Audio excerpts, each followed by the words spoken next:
Hello students, welcome to our class.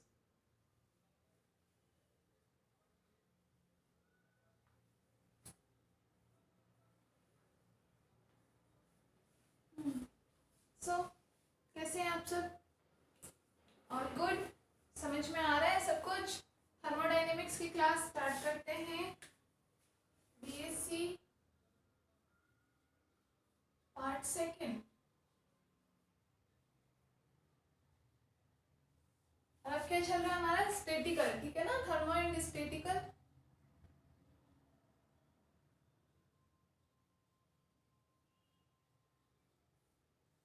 सांख्यिकी, भौतिकी, statistical physics.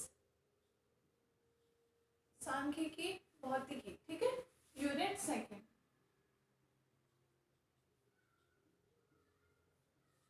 Clear है? चलो ये तो क्लियर ही है, इसमें तो खैर क्या डाउट होगा। हाँ, तो स्टार्ट करते हैं। तो कल हमने शुरुआत कहाँ से की थी? मैक्सवेल के वेगों के बंटन नियम से, ठीक है ना? मैक्सवेल ने जो गैस के अणुओं के लिए मैक्सवेल्स का वेलोसिटी डिस्ट्रीब्यूशन, वेलोसिटी डिस्ट्रीब्यूशन कल हमने पढ़ा था, ठीक है? मतलब कि आणविक अणुओं के लिए या गैस के जो अणु होते हैं उनके आणविक वेगों का बंटन किस प्रकार से हो, ये मैक्सवेल ने इसके लिए एक फॉर्मूला दिया, ठीक है? मैक्सवेल ने क्या किया, मतलब गैस के बारे में उसने बहुत डीप स्टडी की, बहुत गहन उसने अध्ययन किया, और उसके बाद उसने क्या कहा कि जैसे कोई पात्र है, इसके अंदर अगर हमने गैस भर दी है तो उसकी भी कई सारी प्रॉपर्टीज होती है, अलग अलग गुण। जैसे कि हमने बात की थी क्या, कि जैसे कि ये सारे पात्र की दीवारों पर टक्कर लगाते हैं, एक दूसरे पर बल नहीं लगाते, आपस में टक्कर करते हैं, टक्कर प्रत्यास्थ होती है, संख्या में बहुत ज्यादा होते हैं, प्रत्येक दिशा में अगर हम कोई कार्तीय निर्देशांक के रूप में ले लें अगर इस पात्र की दीवारों को, तो प्रत्येक दिशा में अणुओं की संख्या क्या होगी? एक समान होगी, ठीक है ना? तो ये सब चीजें किसने दी? मैक्सवेल ने दी थी, ठीक है?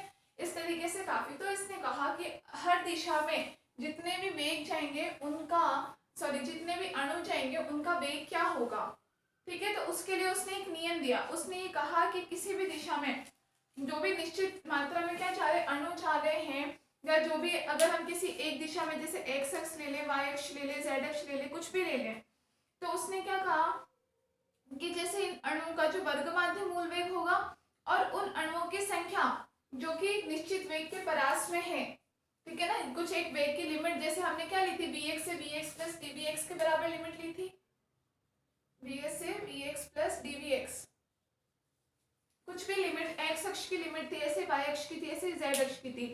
तो जो अणुओं की संख्या होगी वो क्या बोला उन्होंने कि नियत ताप पर अणुओं का एक तो वर्ग माध्य मूल वेग और उन अणुओं की संख्या जिनके वेग एक निश्चित परास में होते हैं वो दोनों कैसे रहेंगे?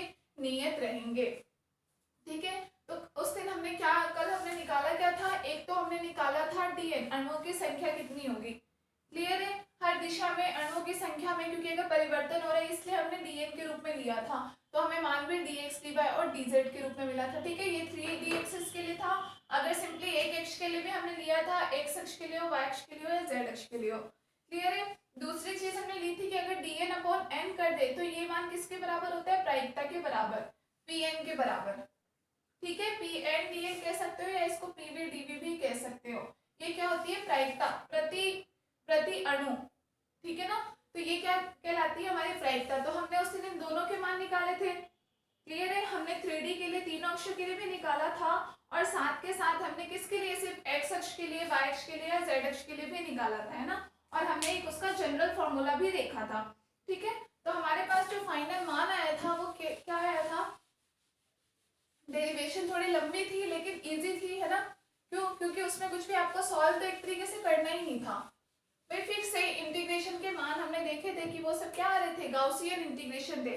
तो गाउसियन इंटीग्रेशन उनके मान बिल्कुल बराबर होते हैं, मतलब बराबर क्या मतलब फिक्स मान होते हैं। अब उनको हम सॉल्व कर ले तो या सीधे याद रख ले, तो सीधे याद रखने में ज्यादा फायदा है, तो सॉल्व करने में एक स्टेप भी इधर उधर होगा, इतना लंबा कैलकुलेशन भी करेंगे और फिर गलत हो गया तो फिर तो कुछ पता ही नहीं है, ठीक है ना? इसलिए हम याद रख लें। तो हमारे पास जो फाइनल मान आया था प्रायिकता का PVDB, ठीक है? प्रायिकता का मान आया था हमारे पास PVDB के लिए आया था, चाहे हम एक्स अक्ष के सापेक्ष ले लें या एक जनरल फॉर्मूला भी हम किसी के सापेक्ष ले दें तो हमारे पास मान कुछ ऐसा आया था m/2π/kT पावर 3/2। अगर हम 3D के लिए बात कर रहे थे, ठीक है ना, अगर सिंगल के लिए तो 1/2 पावर आई थी, ठीक है। बाकी 3D के लिए जैसे m/2π/kT और e की पावर साथ में क्या आया था, e की पावर -m/2kT, ठीक है।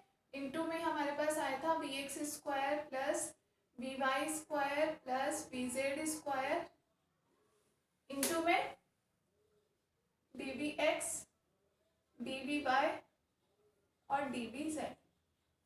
क्लियर है, ये हमें मान मिला था। इसके इनटू में नहीं है, पूरी वैल्यू के इनटू में, ठीक है ना। ये पूरा तो पावर में होता है और ये पूरा इसके पूरा जो ये वैल्यू है ये पूरा मल्टीप्लाई में। क्लियर है, ये मान हमारे पास आया था, ठीक है।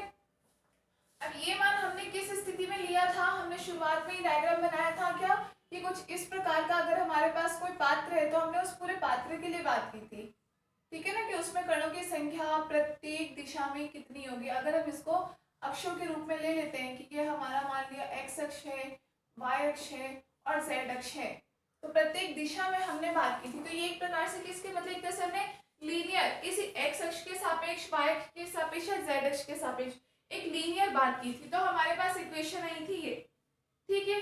अब आप लोगों की बुक में एक और तरीके से भी हम इसको देख सकते हैं, जैसा आप लोगों की बुक में गिवन है, ठीक है। ये फॉर्मूला भी सही है, सही क्या है मतलब ये भी फॉर्मूला होता ही है इस कंडीशन में आप पात्र के अकॉर्डिंग लो तो, ठीक है। दूसरा आप लोग के बुक्स में जो दिया है, आप लोग के बुक्स में थोड़ा सा चेंज करके क्या दे रखा है, मैं इसलिए करवा रही हूँ कहीं आप लोग बुक में से देख करके कंफ्यूज ना हो जाओ कि मैम बुक में फॉर्मूला हल्का सा अलग है, ठीक है। तो मैं बता देती हूँ, बुक में इस प्रकार से दे रखा है कि अगर इस पात्र में जितने भी अणु हैं, ठीक है, अगर हम ये मान ले कि अणु किन्हीं दो, अगर हम इसके अंदर दो गोले मान लेते हैं कि इन दो गोलों के बीच में संकेंद्रित हैं ये सारे अणु, कुछ इस प्रकार से कि सारे अणु जो है ये कुछ भी v आयतन के गोले होंगे, तो इन अणुओं के बीच में अगर संकेंद्रित है तो उस दिशा में इनकी प्रायिकता या फिर इनका dn मतलब नंबर कितने हैं, अणुओं की संख्या कितनी है वो निकाल रखा है बुक के अकॉर्डिंग। आपकी दो गोलों के बीच में अगर हम प्रायिकता निकालें तो उसका मान कितना होगा ये आपको दे रखा है। क्लियर है, तो आपको फॉर्मूला क्या दे रखा है, स्लाइटली सा चेंज है फॉर्मूला, तब आपको ये दे रखा है पीवी डीवी बराबर, क्यों गोलों का आयतन आप जानते हो कितना होता है 4πr³ होता है ना गोलों का आयतन, तो आपके पास मान क्या आ जाएगा 4π और आ जाएगा एक्स्ट्रा, इनटू में बाकी मान सेम रहेंगे जैसे m/2π/kT। अगर हम बात कर रहे हैं 3D की तो पावर m/2π/kT पावर 3/2 के रूप में ही होगी, ठीक है ना। और इन सबको भी अगर हम एक साथ लेके लिख दे तो हम इस प्रकार से लिख सकते हैं m/2kT v² बराबर, हमने समीकरण ए आप लोगों ने लिखा था वो आप इसमें भी लिख सकते हो। समीकरण ए हमने क्या बताया था, v² बराबर vx² plus vy² plus vz²। समीकरण ए शुरुआत में हमने लिखी थी, इस डायग्राम के नीचे देख लीजिए उसको, ठीक है। तो वहां से हम तीनों का मान क्या लिख सकते हैं, इनटू में v²। क्लियर है, तीनों का मान इनटू में v² प्लस इनटू में v² dv, ठीक है। इस पूरे के मल्टीप्लाई में ये तो e की पावर में ही है, या इसको इस तरीके से लिख लो आप कंफ्यूज ना हो जाओ, mv e की पावर है माइनस mv²/2kT, ये मान सेम ही होगा, ये मान भी सेम ही होगा, बस एक्स्ट्रा क्या आएगा 4π इनटू में v²। गोलों के लिए जब करेंगे तो आपकी बुक्स में बच्चों क्योंकि ये इक्वेशन दे रखी है, ये फॉर्मूला गिवन है, इसलिए आप इसको भी लिख लीजिए और आप चाहे तो आप इसको यूज करके चलिए। क्यों, क्योंकि ताकि आप में से कुछ बच्चे अगर बुक्स के अकॉर्डिंग भी पढ़ रहे हो तो वो देख करके कंफ्यूजन ना हो जाए कि मैम आपके फॉर्मूले में तो 4π नहीं आया, इसलिए मैं दोनों फॉर्मूले लिखवा रही हूँ। आप एग्जाम में ये भी करके आओगे तो एग्जामिनर उसको भी गलत नहीं करेगा, पूरे मार्क्स देगा, लेकिन फिर भी अगर आप आपकी बुक के अकॉर्डिंग में करवाती हो ताकि आपको कुछ भी कंफ्यूजन ना रहे, तो आप ये फॉर्मूला हमने उससे लास्ट किया था उसके साथ में ये फॉर्मूला भी लिख लीजिए, ठीक है। और आप इसको चाहे यूज कर लेना, आप इस पर टिक लगा लेना, इंपॉर्टेंट लिख लेना, तो आप इसके अकॉर्डिंग हम आगे की सारी कैलकुलेशन कर लेंगे। नोट कर लीजिए फॉर्मूला,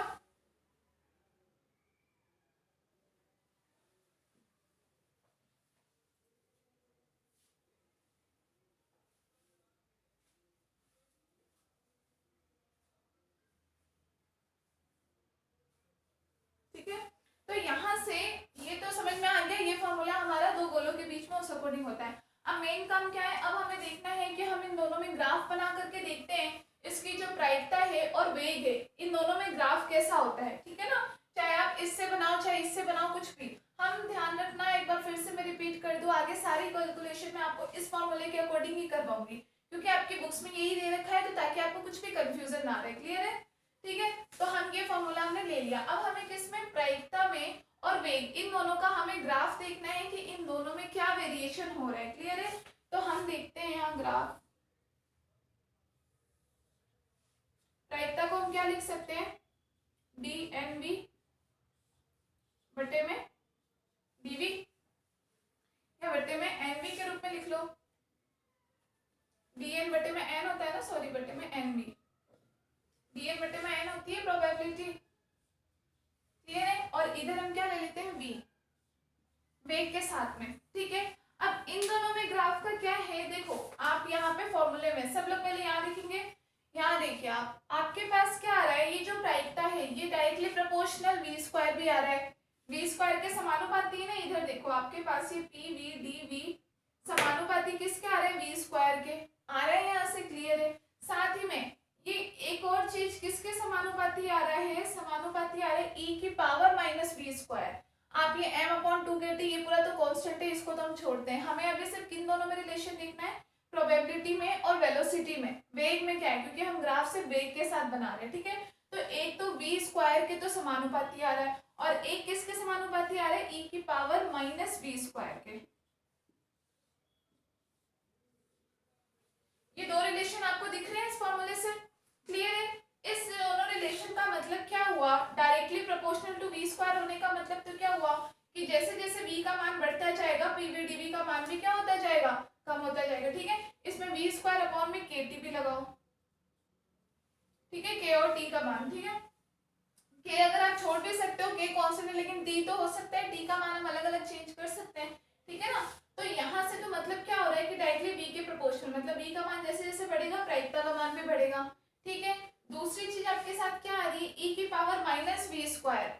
इसका मतलब जानते हो, e की पावर का एक्सपोनेंशियली चरघातांकीय रूप से हम पढ़ते हैं ना, तो चरघातांकीय रूप से कोई मान बढ़ना, या फिर यहाँ नेगेटिव आ रहा है तो इसका मतलब मान क्या होगा, चरघातांकीय रूप से कम होगा। क्लियर है, एक्सपोनेंशियल होता है ना ये, इसका मतलब क्या होता है, चरघातांकीय। अगर ये मान अभी पॉजिटिव होता तो मान क्या होता है, चरघातांकीय रूप से बढ़ता, और यहाँ पे मान क्योंकि हमारे पास नेगेटिव है तो चरघातांकीय रूप से कम होगा। क्लियर है, अब देखो v पे ही दोनों डिपेंडेंसी आ रही है, दोनों चीजें v पर निर्भर कर रही है। अब हम कैसे ले ग्राफ की, भाई एक तरफ बढ़ भी रहा है, एक तरफ चरघातांकीय रूप से कम भी हो रहा है। ठीक है, तो ऐसी चीजों में क्या होता है एक्चुअली में, कि जब तक v का मान एक निश्चित मान से कम होता है, v का मान जब तक एक निश्चित मान से कम होगा तब तक वो डिपेंड करेगा इस पर। ठीक है, तो directly proportional to v square होने के कारण क्या होगा, प्रोबेबिलिटी का मान बढ़ता जाएगा, ठीक है ना। और जब एक निश्चित मान से ज्यादा मान हो जाएगा तो वो निर्भर करता है इस पर। अब इस पर क्योंकि वी स्क्वायर का मान आप मान लो बहुत ज्यादा हो जाए और अपॉन में के टी का मान आपके पास कम रह जाए, क्लियर है, तो माइनस होने की वजह से चरघातांकीय रूप से कम भी होगा मान। ठीक है, तो इसलिए एक निश्चित सीमा तक मान बढ़ेगा और उसके बाद में मान कम हो जाएगा, ये हमारे पास होता है ग्राफ। ठीक है, अब अगर हम टी का मान कोई अलग अलग दो टेम्परेचर ले लेते हैं, T1 T2 कोई दो टेम्परेचर, तो हमें दोनों के लिए ग्राफ अलग अलग मिलेगा।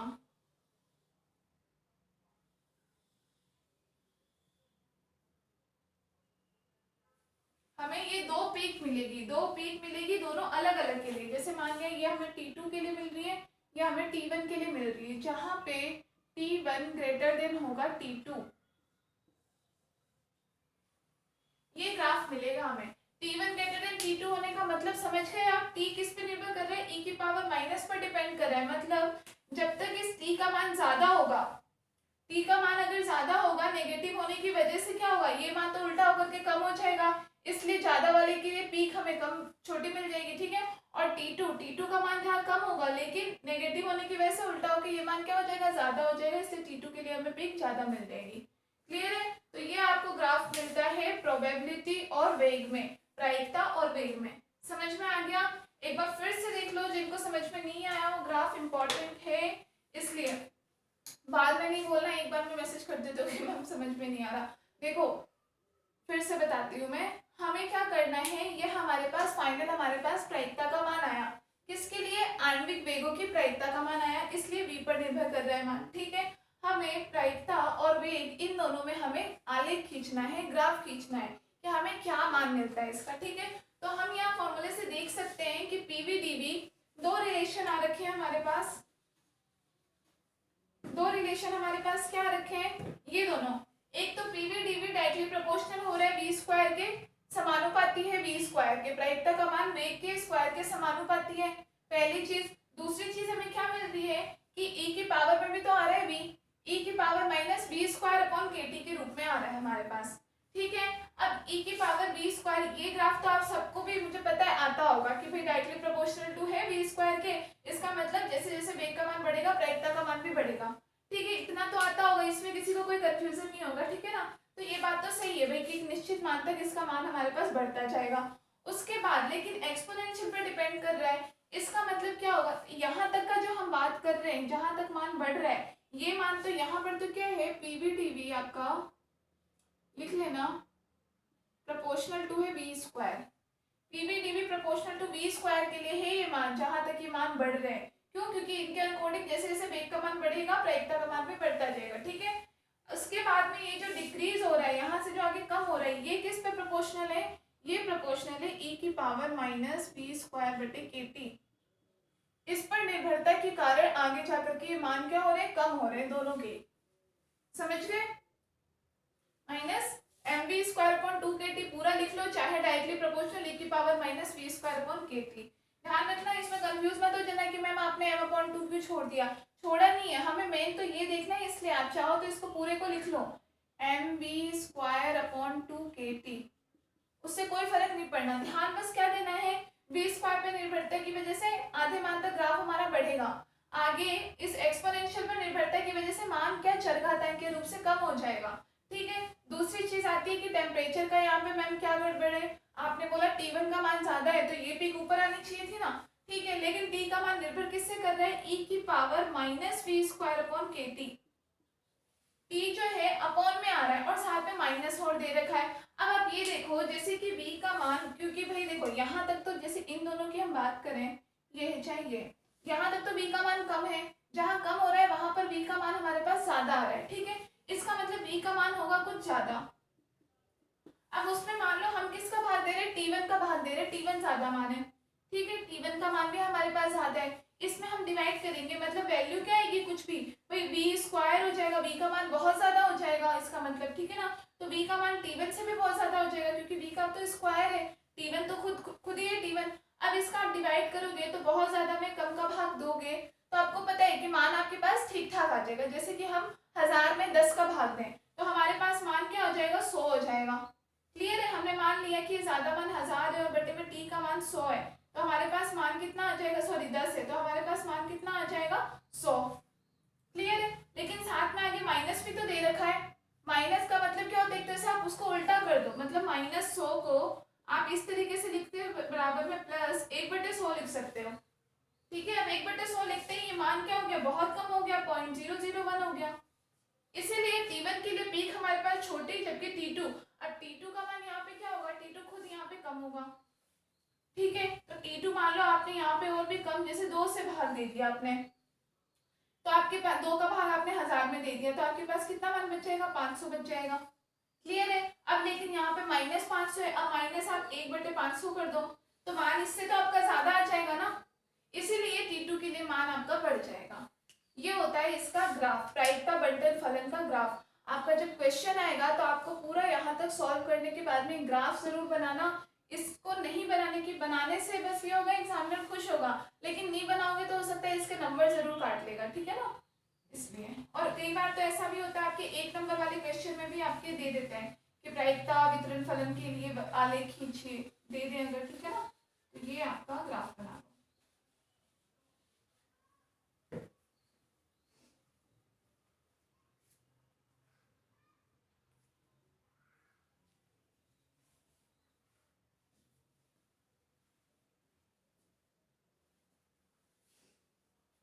समझ में तो आ गया होगा, अब तो कोई कंफ्यूजन नहीं है।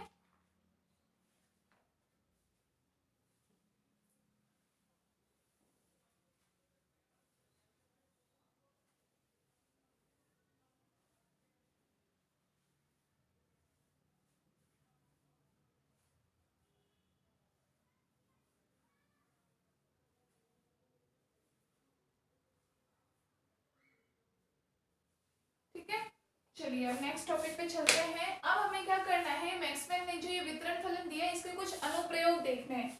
क्या कि इस अनुप्रयोग मतलब इस फॉर्मूले से हम और क्या क्या मान प्राप्त कर सकते हैं, ठीक है ना। इसका यूज करके प्रायिकता, चाहे जो dn का मान आपके पास आया था उसको यूज करके हम बहुत सारे मान प्राप्त कर सकते हैं। जैसे जैसे अभी डेफिनेशन में आप लोगों ने पढ़ा, वर्ग माध्य मूल वेग पढ़ा, VRMS वैल्यू, औसत चाल हो गई, अधिकतम प्रसंभावित चाल, मोस्ट प्रोबेबल वेलोसिटी जिसको कहते हैं। तो ये सब मान हम इसी मान से ज्ञात कर सकते हैं। तो हमें अब एक एक करके ये सारे मान ज्ञात करने, ठीक है।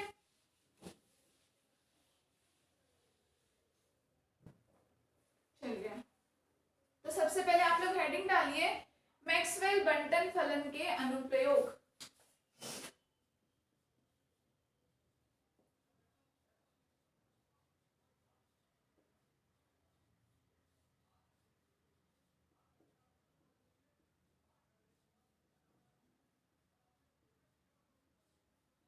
मैक्सवेल बंटन फलन के अनुप्रयोग।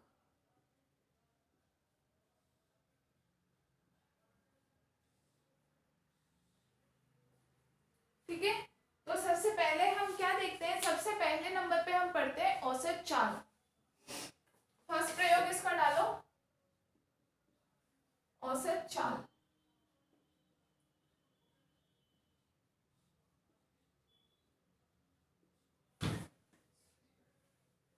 औसत चाल, ठीक है, या एवरेज स्पीड।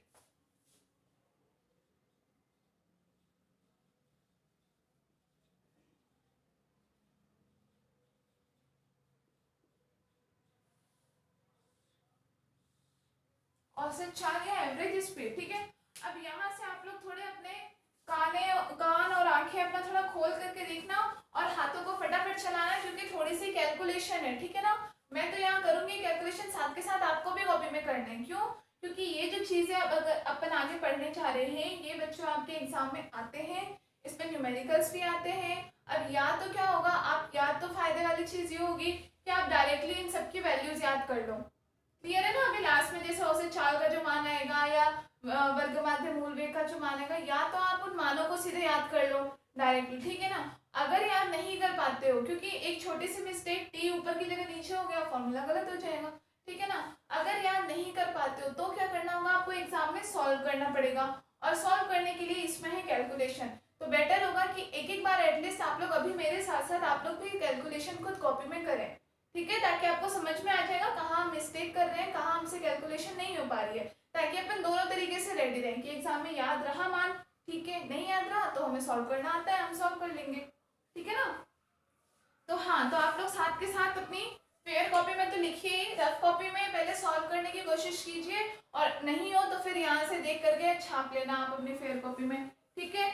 सबसे पहले देखिए औसत चाल, तो औसत चाल को प्रदर्शित करते हैं ये सिंबल होता है, ध्यान रखना, औसत चाल का, या आप इसको वी बार भी लिख सकते हो, टेंशन मतलब वी बार के रूप में या इस रूप में आप लिख सकते हो, ठीक है। सबसे पहले चीज तो औसत चाल का जो हमारे पास फॉर्मूला होता है वो क्या होता है, 1/n, 0 से इन्फिनिटी, v वेग का मान है ये, v इंटू में nv dv, ये आपके पास मेन फॉर्मूला होता है इसका, औसत चाल का। क्लियर है, 1/n v इंटू में nv dv के बराबर, ठीक है। अब हमारे पास nv dv का मान, क्योंकि हमें पता है क्या होता है nv dv, अभी जो हमने लास्ट पढ़ा, ठीक है, क्या मान था उसका, n इंटू में 4 पाई, ठीक है। हमारे पास मान क्या था, जैसे m/2kT, इसकी पावर 3/2, ये मान है, ठीक है ना। अब यहाँ पे हम पहले ही पढ़ चुके हैं, सॉरी 2 पाई kT, पाई और भी आता है, ठीक है ना। और ये m/2kT किसका मान निकाला था हमने, b का मान निकाला था ना, पीछे देखो b का मान निकाला था m/2kT, तो ये मान हम b बटे पाई की पावर 3/2 के रूप में भी लिख सकते हैं ना, b बटे पाई की पावर 3/2 के रूप में। तो हम यह इस रूप में ही पहले लिखेंगे। क्यों कर रही हूँ मैं ये भी बता देती हूँ, क्योंकि ये जो मान है ना इतना बड़ा सारा, अगर आप हर जगह m/2π/kT लेकर के चलोगे ना, आपको टाइम भी लगेगा, प्लस आपकी जो कैलकुलेशन है वो थोड़ी कॉम्प्लिकेटेड हो जाएगी। उसको इजी करने के लिए, किसी भी कैलकुलेशन को इजी करने का तरीका होता है कि आप ज़्यादा से ज़्यादा मानों को शॉर्ट टर्म में लिख करके चलो, और लास्ट में बिल्कुल लास्ट सॉल्व करने के बाद जहाँ भी बी का मान आएगा हम बी का मान एज इट इज रख देंगे। मान तो हमें पता है, ठीक है ना। तो हम इसको, इस पूरे मान को ध्यान रखना, मैं यहाँ किस रूप में लिख रही हूँ, ठीक है। m/2kt, जिनको ध्यान नहीं है वो पीछे देखें, हमने b का मान निकाला था m/2kt, और यहाँ हम m/2kt को b के रूप में चेंज कर रहे हैं। क्यों? ताकि कैलकुलेशन करने में हमें थोड़ी सी सुविधा मिले। तो इसको हम लिख लेंगे b/पाई पावर 3/2। क्लियर है? साथ में क्या था, e की पावर भी माइनस में m/2kt था, उसको हम d के रूप में लिख लेते हैं, इंटू में v² था dv। यही मान था ना हमारे पास, किसका, हमारी n का। इसके साथ में एक हमारे पास v² और आया था, v² dv। ठीक है, ये nv/dv का मान था। अब ये मान हम उठा के रख देते हैं यहाँ पे, ठीक है। तो यहाँ से हमारे पास v बार बराबर 1/n इंटीग्रेशन 0 से इन्फिनिटी। अब आप लोग अपनी कॉपी में भी करना शुरू करो, बस ये मान यहाँ रख के और इंटीग्रेट करके बताओ फटाफट, ठीक है। तो 4πn b/पाई 3/2 e की पावर माइनस bv² इंटू में v² dv, ये मान है, ठीक है। n से n तो हमारा ऑलरेडी कट गया, क्लियर है। अब हम इसका इंटीग्रेशन देखो, अब इसमें से कॉमन चीज हम क्या बाहर ले सकते हैं, कॉमन क्या, सॉरी कांस्टेंट, देखो 4π और b/पाई की पावर 3/2, ये तो हमने ले लिया बाहर। अंदर हमारे पास क्या बच गया, 0 से इन्फिनिटी में। अच्छा, एक भी यहाँ पे ये खुद भी तो था, ये हमने मिस कर दिया, तो ये b था, ये भी एज इट इज है, और बाकी पूरा मान nv/dv का मान हमने रख दिया, क्लियर है। तो यहाँ से हमारे पास 4π और ये मान तो हमने बाहर ले लिया, अंदर क्या बच गया हमारे पास, e की पावर माइनस bv² इंटू में v² और ये v मतलब v³ dv। अब इसको आप इंटीग्रेट कर सकते हो, आइलेट का फॉर्मूला जैसे हम लगाते हैं ना, वहां से लगा करके आप इसको इंटीग्रेट करके देखो, तो इसका मान आपके पास कुछ आएगा 1/2b²। इस इंटीग्रेशन का मान आएगा 1/2b²। अब ये आप लोग अपनी कॉपी में आप लोग खुद करके देखेंगे, क्योंकि इतना ज्यादा हम यहाँ पे सॉल्व नहीं करेंगे, आप लोगों को लेकिन करके देखना है, ठीक है। इसके बाद में यहाँ से देख लेना 1/2b² हम ये मान रखेंगे, तो b बार बराबर हमें क्या मिल जाएगा, 4π इंटू में अपॉन में 2b², ये इंटू में हो गया, और साथ में क्या है b/पाई की पावर 3/2, 4π इंटू में b/पाई की पावर 3/2, ठीक है। अब इसको आप सॉल्व कर लो, तो 2 से ये 2 तो आपका कैंसिल हो गया, पाई है, पाई को आप 3/2 के अंदर ले लो, और b² को भी 3/2 के अंदर ले लो, तो आपके पास जो फाइनल मान आ जाएगा वो कितना हो जाएगा, लगभग 4/πb पावर 3/2। ये आप लोग सॉल्व करके देखना, आपके पास ये मान आता है नहीं, आएगा, यही मान आएगा, ठीक है। 4/πb की पावर, सॉरी 1/2। जब हम इसको सॉल्व करेंगे, b से b तो कैंसिल हो जाएगा, b² को आप अंदर ले लोगे, ठीक है। तो आपका बच के जाएगा 4/πb पावर 1/2। और लास्ट में हम क्या करते हैं, b का मान हमारे पास ही, क्योंकि b बराबर हमने पहले क्या लिया था, m/2kt के बराबर, तो ये मान हम यहाँ रख देंगे, तो हमारे पास b बार बराबर क्या आ जाएगा, यहाँ पे मान रख दो 4/π इंटू में b का मान m, और ऊपर क्या आ जाएगा आपका 2kt पावर 1/2। तो ये मान आपके पास क्या आ जाएगा, 8kt अपॉन पाई m की पावर 1/2। ये आपका होता है एवरेज स्पीड, औसत चाल, लिख लीजिए। और ये जो कैलकुलेशन मैंने डायरेक्ट लिखी है ना, आपको डायरेक्ट नहीं लिखनी है, करके देखना कॉपी में, ठीक है ना। डायरेक्ट करने का तो ये भी है कि डायरेक्ट तो आप ध्यान रख लोगे, औसत चाल का मान √8kt अपॉन पाई m। ये मैंने पहले ही बताया, आप एग्जाम में बेटर होगा कि आप ये मान याद रख लो, ताकि क्वेश्चन आएगा डायरेक्ट कर दो। लेकिन इन केस अगर आपके पास आ गया कि आप उसको डिराइव करके बताओ कि मान कैसे आया, तब तो आपको पूरा प्रोसेस करना ही पड़ेगा। दूसरी चीज, अगर आपको थोड़ा सा भी फॉर्मूले में ऊपर नीचे हो गया तो फिर आपको क्या होगा, प्रॉब्लम हो जाएगी ना वहां पे। इसीलिए एटलीस्ट एक बार सॉल्व करके देख लो।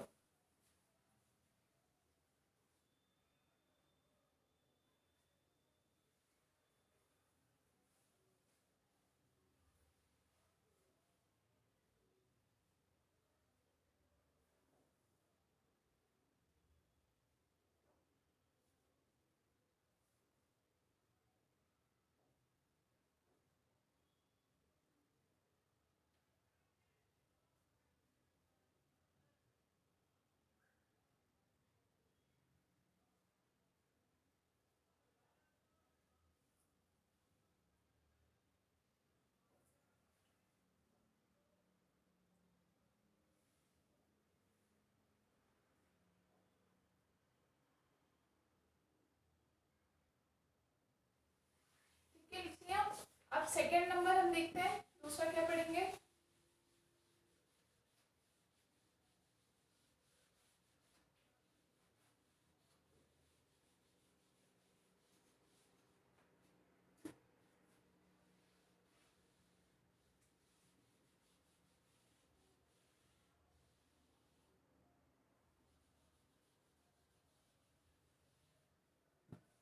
देखो अगला हम पढ़ेंगे यहाँ पे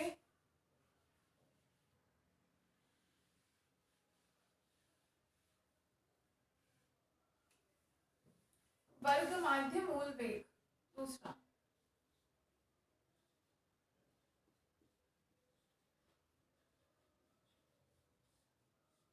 वर्ग माध्य मूल वेग, हेडिंग डाल लेना वर्ग माध्य मूल वेग के बराबर। ठीक है, अब यहाँ से आपको नाम से ही क्लियर है वर्ग माध्य मूल वेग मतलब क्या हो जाएगा। इसको हम शॉर्ट में लिखते हैं VRMS से। VRMS मतलब V रूट मीन और स्क्वायर, रूट मीन और स्क्वायर है ना, मूल वर्ग माध्य और मूल रूट मीन और स्क्वायर। क्लियर है, इसका मान बराबर में क्या हो जाएगा। देखो सबसे पहले आपको क्या बोल रखा है, वर्ग मतलब स्क्वायर लेना, तो v का स्क्वायर कर दो। देखो इसके नाम में ही इसका क्या मीनिंग होगा वो भी छुपा हुआ है। वर्ग मतलब v का स्क्वायर ले लो, क्योंकि बात तो वेग की हो रही है, वेग का स्क्वायर। दूसरे पे फिर माध्य, ये इसका माध्य ले लिया, ठीक है, और उसके बाद में मूल, इसका वर्गमूल ले लो। तो ये आपका मान होता है VRMS का, अंडर रूट में मीन ऑफ v स्क्वायर, ये मान होता है आपका वर्ग माध्य मूल वेग। क्लियर है, अब हमें ये सॉल्व करके देखना है कि हमारे पास VRMS का मान क्या आता है। ठीक है, तो सबसे पहले हम बात करते हैं कि ये v स्क्वायर हमारे पास कितना हो जाएगा, v स्क्वायर। तो अभी जैसे हमने एवरेज v का मान लिया था, इससे पहले यही था एवरेज v का मान, ठीक है ना, तब हमारे पास मान ये आ रहा था। अब यहाँ हम स्क्वायर ले लेते हैं, इसका मतलब यहाँ पे भी v का स्क्वायर हो जाएगा। क्लियर है, इससे पहले हमने वेग का मान लिया था औसत वेग, तो v बराबर हमने 1/n v into N v d v लिया था। यहाँ v स्क्वायर है तो यहाँ भी v का स्क्वायर हो जाएगा। आप लोग उसी में करेक्शन करके मत लिख लेना, अलग से लिखना, ठीक है ना। तो ये v स्क्वायर हो जाएगा, ठीक है। एन वी डी वी का मान तो हमारा यही रहेगा, एन वी डी वी तो हमारी ये फिक्स है ही। अब बस हम इस मान को रख देते हैं यहाँ पे, तो देखो हमारे पास मान क्या आ जाएगा, v स्क्वायर बराबर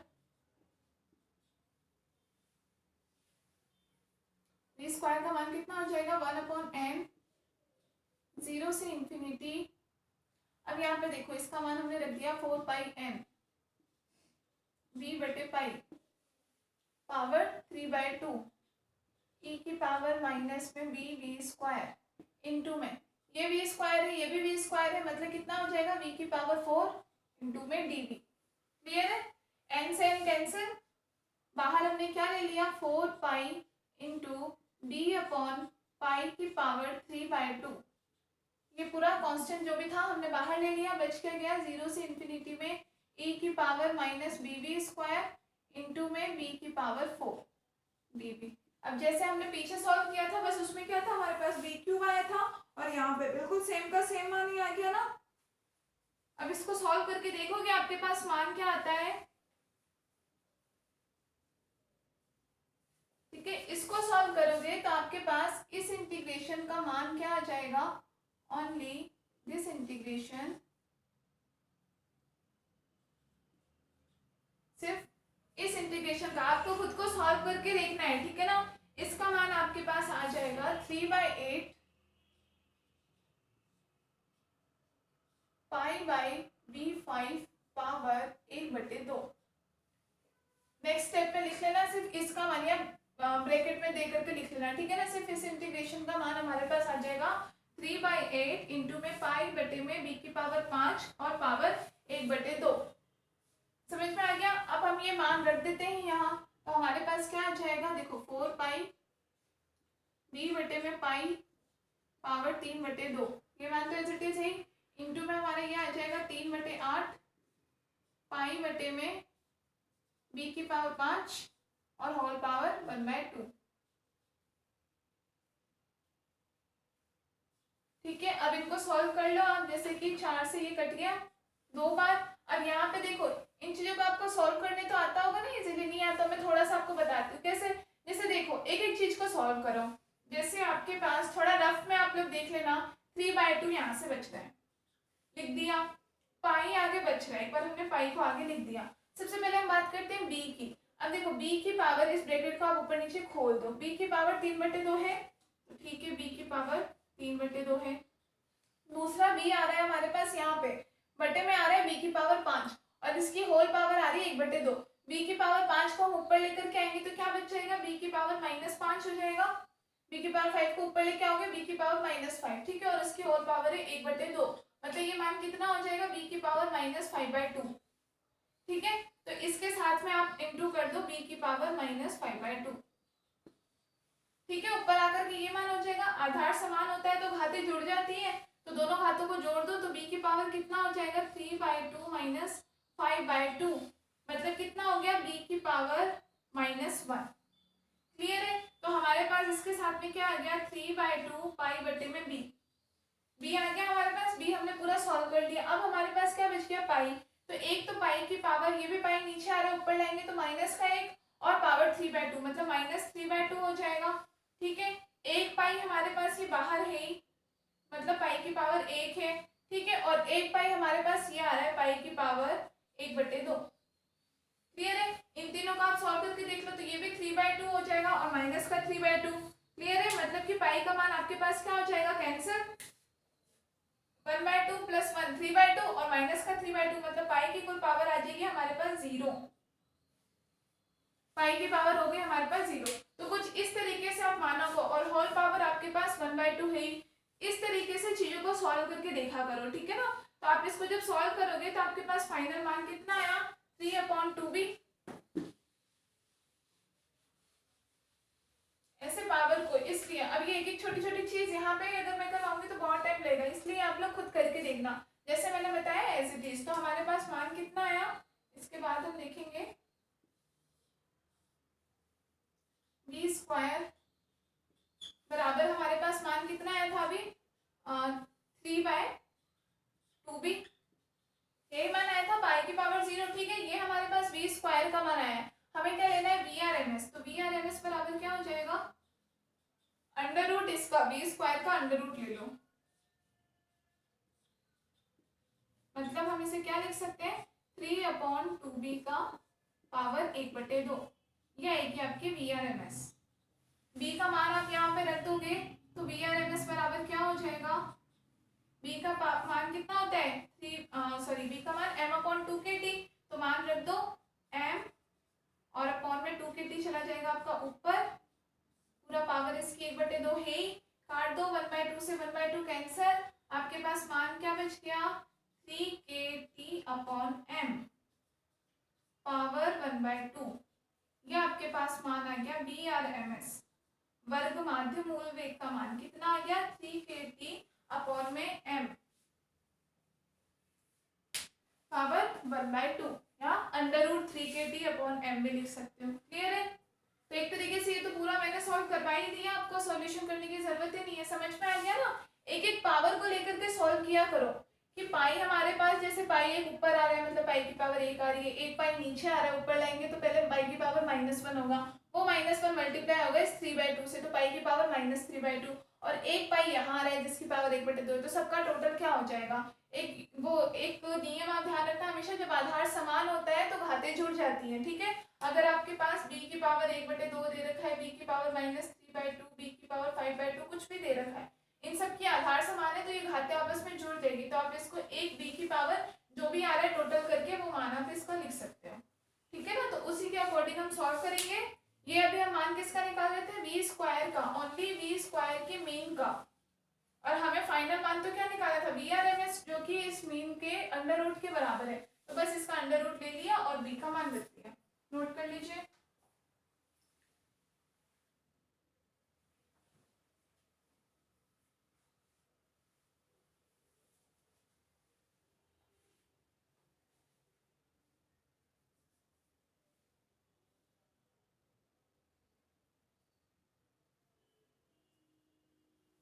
ठीक है, अब चलिए अगला थर्ड नंबर हम देखते हैं, तीसरी प्रॉपर्टी क्या होगी, प्रॉपर्टी है इसका अनुप्रयोग।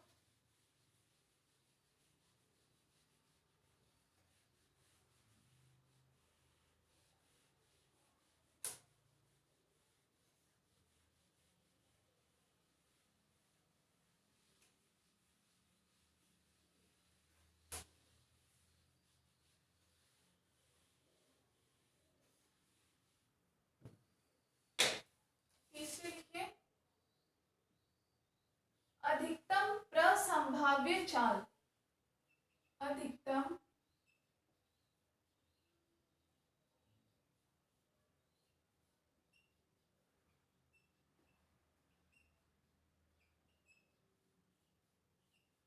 प्रसंभाव्य चाल या इंग्लिश में मैक्सिमम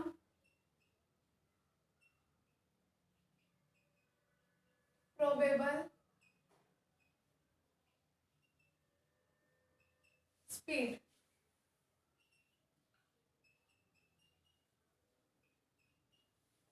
मैक्स प्रोबेबल स्पीड, अधिकतम प्रसंभाव्य चाल, ठीक है। तो इसको हम प्रदर्शित किससे करते हैं? VMP से। V मोस्ट प्रोबेबल, शॉर्ट में मोस्ट प्रोबेबल, ठीक है। इसका मान हमारे पास किसके बराबर होता है? इसको आप चाहे तो मिटा दो, मतलब इस तरीके से हम बताते हैं इसको, VMP से हम इसका वेग निकालते हैं, ठीक है। इसका मान हमारे पास होता है डेल्टा NV मैक्सिमम, क्योंकि अधिकतम की बात हो रही है यहाँ पे, ठीक है, बटे में डेल्टा V बराबर 0। ये हमारे पास मेन मान होता है किसका? अधिकतम प्रसंभाव्य चाल निकालने का। तो V का मान हम निकालेंगे मैक्सिमम का, N का V के सापेक्ष अवकलन करके निकालेंगे। तो पहले आप N के मान का V के सापेक्ष अवकलन करो और तब जो आपके पास V का मान आएगा वो क्या होगा? आपका VMP, V most probable speed या वेलोसिटी। क्लियर है? तो पहले आप N का V के रेस्पेक्ट में अवकलन करो और उसके बाद में आप मान निकालो, ठीक है। तो सबसे पहली बात, हम NV बराबर क्या होता है हम जानते हो आप लोग? NV बराबर क्या होता है? NV का मान हम लिख लेते हैं, देखो 4 पाई m अपॉन 2 पाई KT पावर 3/2 e की power minus MV square upon 2 KT V square into में डी। क्लियर है? यही मान होता है हमारे पास, ठीक है। मान हमने लिख दिया या NV के रूप में, तो यहाँ से हम dV हटाते हैं। NV dV होता है तभी तो दोनों तरफ dV लगाते हैं ना, ठीक है। तो यहाँ NV का मान हमारे पास ये हो गया। अब आपको क्या करना है? V के रेस्पेक्ट में आप इसका क्या कर दो? अवकलन कर दो। तो करो अवकलन, लिख देते हैं मान यहाँ पे इम्प्लाइज डेल अपॉन में डेल V। ये मान हमने रख दिया 4 पाई m अपॉन 2 पाई KT पावर 3/2 e की power minus MV square upon में 2 KT इंटू में, थोड़ा इधर लिख देते हैं, V स्क्वायर बराबर 0 के बराबर हमें रखना है। क्लियर है? तो अब ये हमें अवकलन करना है। इसको आप लोग फटाफट से करो अपनी कॉपी में, देखो अपने पास मान क्या आता है। सब करके देखो, बहुत इजी सा है, ठीक है। जिनको नहीं आ रहा वो यहाँ देख लें। देखो कांस्टेंट मान तो पहले हम बाहर ले ही लेते हैं, 4 पाई m अपॉन 2 पाई KT पावर 3/2 बाहर ले लिया। हमें करना क्या है? डेल अपॉन डेल्टा V किसका रह गया हमारे पास? V स्क्वायर इंटू e की power minus MV square upon 2 KT का बराबर 0 के बराबर, ठीक है। इसको हम करते हैं, देखिए हमारे पास मान क्या आता है। तो 4 पाई m अपॉन 2 पाई KT पावर 3/2। इसको हम किससे? A डॉट B से कर लेंगे। पहले एक का करेंगे, दूसरा एज इट इज, दूसरे का करेंगे पहला एज इट इज, ठीक है। मान लो पहले V स्क्वायर हमने एज इट इज लिख दिया, इसका हमने कर दिया। तो e की पावर x का तो अवकलन e की पावर x ही होगा, तो इंटू में आपके पास e की पावर क्या आ जाएगा? Minus MV square upon 2 KT, ठीक है। अब इस MV स्क्वायर अपॉन 2 KT इसका खुद का करेंगे, तो V के रेस्पेक्ट में मान आपके पास क्या आ जाएगा? माइनस 2V m और अपॉन में 2 KT प्लस, समझ में आ गया ना? पहले e की पावर x का किया, फिर इस x का खुद का किया v के सापेक्ष, तो v स्क्वायर का क्या हो जाएगा? अवकलन 2v, बाकी मान तो एज इट इज ही रखा है, ठीक है। प्लस अब इसका करते हैं, e को एज इट इज लिख देते हैं minus MV square upon 2 KT और इंटू में v स्क्वायर का कितना मान हो गया? 2v बराबर 0। क्लियर है? कोई कंफ्यूजन नहीं है? ठीक है। अब यहाँ से देख लो, आपके पास कॉमन मान क्या आ जाएगा? e की power minus MV square upon 2 KT दोनों में आ रहा है, ठीक है, अपन दोनों में से ये मान ले लेते हैं, और उसके साथ में 2v भी दोनों में आ रहा है, तो ये मान हम बाहर ले लेते हैं जो दोनों में कॉमन आ रहा है। तो देखो क्या मान बच जाएगा आपके पास, 4 पाई m अपॉन 2 पाई के टी पावर 3/2। ये मान तो हमारे पास बाहर है ही है, ठीक है। दूसरा यहाँ से देख लीजिए एक बार फिर से, 2v यहाँ भी आ रहा है, यहाँ भी आ रहा है, तो मैंने 2v बाहर ले लिया, 2v। दूसरी चीज e की power minus m b square upon 2 k T बाहर ले लिया, e की power minus m b square upon 2 k T. Clear है। अब आपके पास ब्रैकेट के अंदर क्या बच गया, ये मान तो गया, यहाँ से 2v भी गया, हमारे पास अंदर क्या बच गया, माइनस में एम बी स्क्वायर, ये वाला बी स्क्वायर तो भी रह रहा है, एम बी स्क्वायर बटे में 2 k T. M b square ये 2v और ये पूरा चला गया, एम अपॉन में 2 के टी और इंटू में बी स्क्वायर, प्लस यहाँ पे हमारे पास 1 बच गया, ये तो पूरा का पूरा मान ही बाहर चला गया, बराबर 0। नोट कर लीजिए इतना।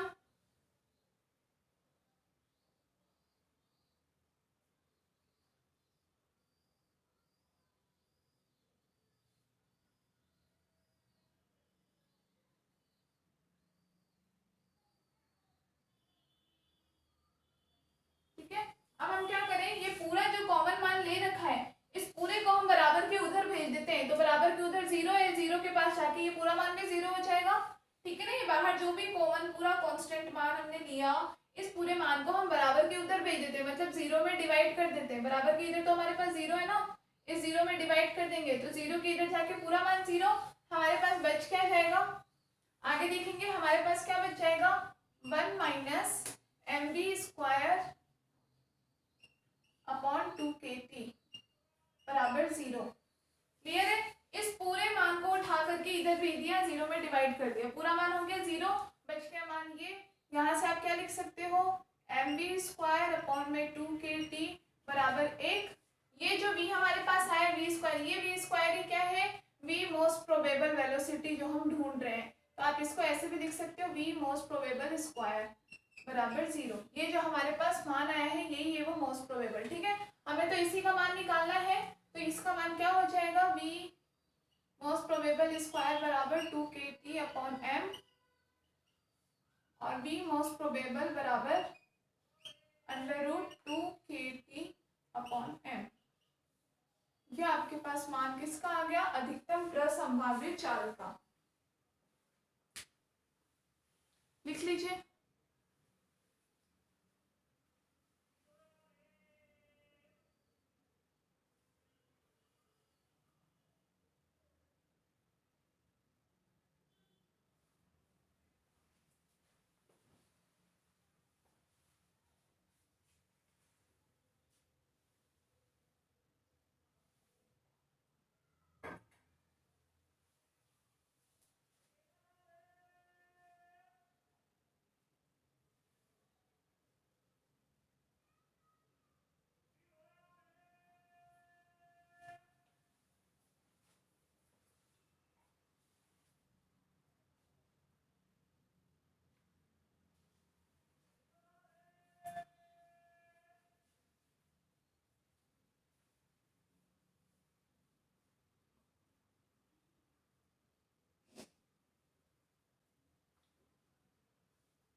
ठीक है, तो ये 3 प्रकार के हमने चाल पढ़ लिए, कौन से, औसत चाल पढ़ ली हमने, वर्ग माध्य मूल चाल पढ़ ली, और तीसरी अधिकतम प्रसंभाव्य चाल, 3 चालें पढ़ ली हमने। ठीक है, तो इन तीनों चालों से हमारा क्या रिलेशन निकल जाएगा,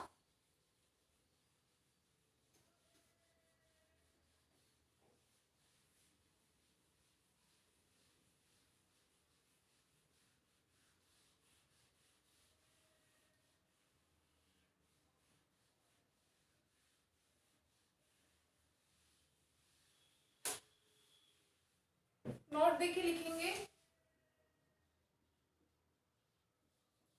हमने 3 प्रकार की चालें पढ़ी, वर्ग माध्य मूल चाल पढ़ी, उसके बाद हमने औसत चाल पढ़ी और एक हमने मोस्ट प्रोबेबल चाल पढ़ी, ठीक है। तो इनमें जो सबसे ज्यादा मान हमारे पास किसका होता है, VRMS का, ठीक है। मान सबसे ज्यादा VRMS ग्रेटर देन होगा ये V एवरेज, मतलब V एवरेज औसत चाल जो हमने निकाले थे, और सबसे कम क्या हो जाएगा हमारा V मोस्ट प्रोबेबल। ये इन तीनों का जो सीक्वेंस होता है मानों का, क्योंकि हमने इन तीनों के मान निकाले, देखो तीनों के मान हमारे पास सबसे पहले VRMS का मान हमारे पास क्या आया था, √3kT/m, क्लियर है, ग्रेटर देन। V एवरेज का मान हमारे पास क्या आया था, 8kT/m, ठीक है, 8kT/m। और VMP का मान हमारे पास क्या आया हुआ है, √2kT/m, ठीक है। तो √kT/m, √kT/m, √kT/m, ये तीनों चीजें तो कांस्टेंट है ही, ये तीनों तो आपस में एक तरीके से कट ही जाएगी। बच क्या गया, √3, √8 और √2 का मान ही तो एक तरीके से बच गया। तो √3 का मान लगभग आपके पास 1.732, ठीक है। √8 का मान लगभग कितना होता है, 1.59, और √2 का मान आपके पास कितना हो जाएगा, 1.414। तो इन मानों से ये जो इनके मान निकाले लास्ट में हमने कांस्टेंट, इससे पता चला कि सबसे ज्यादा मान किसका आता है हमारे पास, इसका, मतलब ये कौन सा मान है, VRMS। तो VRMS सबसे ज्यादा होगा, उससे कम मान आपके पास V एवरेज औसत चाल का मान आएगा, और सबसे कम चाल आपके पास कौन सी आएगी, मोस्ट प्रोबेबल का मान सबसे कम आएगा, क्लियर है। और इन तीनों में अगर हम ग्राफ देखें, देखो साथ के साथ पहले ग्राफ देख लो फिर नोट करना। इसमें वही प्रायिकता DNV, ठीक है, अपॉन में n, प्रायिकता में और साथ में वेग में, इन दोनों में अगर हम ग्राफ की बात करते हैं, ग्राफ किस प्रकार से आएगा, तो आपको कुछ जो पीक मिलेगी वो तीनों के लिए कुछ इस प्रकार की एक पीक मिलेगी हमें, ठीक है। अब यहाँ क्योंकि ये हमारी प्रायिकता है, तो प्रायिकता क्या है, जिसके लिए हमारे पास वेग का मान सबसे कम होगा उसकी प्रायिकता सबसे ज्यादा हो जाएगी, क्योंकि एटलीस्ट वो तो उस रेंज में ही जाएगा। मतलब हमें ये जो सबसे ऊंची, सबसे पीक पे आपको पता होगा सबसे ज्यादा मान होता है, ये जो सबसे ऊंचा मान जो हमें मिलेगा, ये हमें किसका मिलेगा, बी मोस्ट प्रोबेबल का, ठीक है। और उसके बाद हमें लगभग यहाँ पे हमें एक लाइन मिलेगी इसकी, जो दोनों के बीच की होगी, मतलब औसत चाल बी एवरेज का, और सबसे कम मान हमें यहाँ पे मिलेगा किसका, VRMS। ये आपको क्या दिखा रहा है, V। समझ में आया अब आपको मान, क्या मान समझ में आया आपको, देखो एक बार फिर से क्लियर देखो, नोट देके लिखना, बड़ी इंपॉर्टेंट चीज है ये। क्या है इसमें इंपॉर्टेंट, हमने अभी 3 प्रकार की चाल पढ़ी, ठीक है, वर्गमाध्य मूल चाल पढ़ी, औसत चाल पढ़ी और अधिकतम प्रसंभाव्य चाल, मोस्ट प्रोबेबल वेलोसिटी। 3 चीजें हमने पढ़ी, तीनों के मान हमारे पास। अभी आप ये छोड़ दो कि हमने ये सीक्वेंस कैसे लिखा, पहले हमने ये इनका सीक्वेंस नहीं लिखा, पहले हमने इनके मान निकाले। मान मतलब √3kT/m था, √8kT/m और √2kT/m था, ठीक है। अब इन सब में आप देख सकते हो कि √kT/m तो सब में कांस्टेंट है, अपन एक दूसरे से काट सकते हैं इनको, kT/m, ये तो सबका कट जाएगा, बच क्या जाएगा आपके पास, √3, √8 और √2 का मान, वही मान हमने यहाँ पे लिखे हैं। और इन मानों के आधार पर हमने देखा कि सबसे ज्यादा मान हमें ये मिला, ये मान किसके लिए था, VRMS के लिए, उससे कम मान हमें मिला V एवरेज का, और सबसे कम मान मिला V मोस्ट प्रोबेबल का, ठीक है। दूसरी चीज, एक और चीज हमें क्या मान मिली, V एवरेज औसत चाल, औसत चाल को एक प्रकार से माध्य चाल बोलते हैं। माध्य क्या होता है, दो अलग अलग चीजों के बीच का हम लेते हैं, माध्य वही चीज होती है। तो यहाँ भी आप दे सकते हो VRMS और VMP, इन दोनों के बीच का ही हमारा माध्य चाल आ रहा है, क्लियर है। ये चीज तो हमें मिली यहाँ से। दूसरा, हमने प्रायिकता के साथ में वेग का ग्राफ बना के देखा क्या ग्राफ मिलता है, तो हमें ये पीक मिली, ठीक है। अब यहाँ जो सबसे पीक वाली जो वैल्यू थी, ये जो सबसे ज्यादा जो हमारे पास वैल्यू आई, ये किसकी आई, मोस्ट प्रोबेबल की। सबसे ऊपर पीक हमें मिली मोस्ट प्रोबेबल की, ठीक है। उससे कम पीक हमें किसकी मिली, V एवरेज की, और सबसे लास्ट में हमें यहाँ एक लाइन मिली जो VRMS की थी। यहाँ पे आप देख सकते हो V एवरेज माध्य चाल का मान दोनों चालों के मध्य में ही आ रहा है, ठीक है। दूसरी चीज आप देखो कि आप बोलोगे कि मैम मान तो सबसे ज्यादा VRMS का था ना, क्लियर बात है, लेकिन वो वेग का मान ही तो था, तो VRMS सबसे ज्यादा मान की वेग, हम इधर ही तो चल रहे हैं, समझ में आया ना? आपको देखने में अचानक से देखोगे तो लगेगा कि यहाँ मान उल्टे यहाँ उल्टे, जबकि आप ये देखो वेग का मान हम यहीं तो चल रहे हैं, तो यहाँ वेग का मान कुछ मान लो 2 है, इधर 4 है, इधर 6 है, 8 है, इधर 10 है, तो सबसे ज्यादा मान ही तो आ रहा है VRMS का। तो VRMS सबसे ज्यादा वेग की तरफ मिलेगा, V एवरेज बीच में मिलेगा, और VMP V के सबसे कम मान पर मिलेगा, जो कि हमें सबसे ऊपर सबसे पीक पे मिलता है। क्लियर है? तो एक तो आप इस तरीके से भी देख सकते हो इस ग्राफ को कि वेग के मान ही तो है, सबसे ज्यादा वेग का मान हमें VRMS, तो वेग का मान सबसे ज्यादा यहीं पर तो मिलेगा, सबसे ज्यादा की तरफ हम जाते जा रहे हैं, तो यहाँ लगभग VRMS उससे कम V एवरेज और उससे कम मान हमें VMP का मिला। क्लियर है? दूसरा आप चाहो तो ऐसे भी देख सकते हो कि हम ये ग्राफ किसके सापेक्ष बना रहे हैं, प्रायिकता के सापेक्ष। या हमारे पास प्रायिकता ही तो है, PV DV के बराबर है, ये मान प्रायिकता के बराबर है, ठीक है। अब जिसकी चाल सबसे कम है, एटलीस्ट उसकी प्रायिकता तो सबसे ज्यादा होगी कि वो तो वहां पे एग्जिस्ट कर ही जाएगा। हमने क्या बोला, वेग कि जो भी हमने वेग की लिमिट दी थी, जैसे dx से dx प्लस dvx, ये जैसे हमने लिमिट बताई थी ना कि वेग का मान उस सीमा के अंदर एग्जिस्ट करेगा, और उसके अंदर एग्जिस्ट करने की उसकी प्रायिकता क्या होगी, तो जिस वेग का मान सबसे कम है हम कह सकते हैं ना एटलीस्ट ये तो यहाँ एग्जिस्ट कर ही जाएगा, क्यों, इसका मान तो सबसे कम आ रहा है, ये तो पहले एग्जिस्ट कर जाएगा, इसलिए सबसे कम वाले की प्रायिकता सबसे ज्यादा है। ठीक है, फिर जिस वेग का मान बीच का है उसकी प्रायिकता भी बीच की है, मिल जाएगा। जिस वेग का मान सबसे ज्यादा है उसके लिए तो सबसे डाउट होगा कि ये हमारी रेंज में आ पाएगा या नहीं, इसीलिए उसकी पाई जाने की प्रायिकता सबसे कम हो जाएगी। क्लियर है? आई होप बहुत अच्छे से समझ में आएगा, दोनों तरीके से ग्राफ बताया मैंने, ठीक है। बी का मान अगर बी के इस क्रम के अकॉर्डिंग देख लो तो भी आप देख सकते हो VRMS सबसे ज्यादा मान है, तो बी के सबसे ज्यादा मान की तरफ ही आपका VRMS है, उससे कम V एवरेज है, उससे कम VMP है।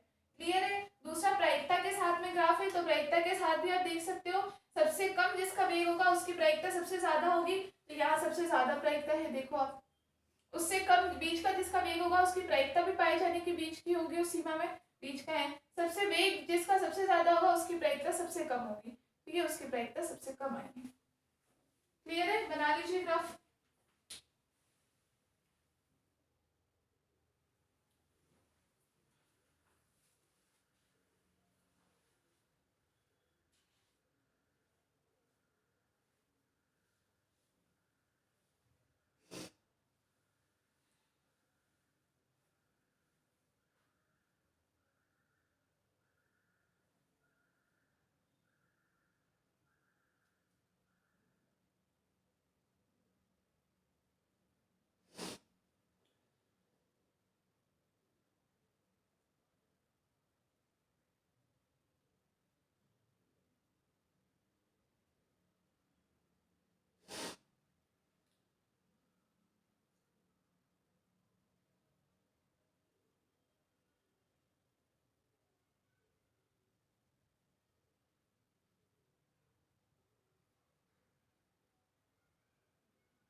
ठीक है, लिख लिया?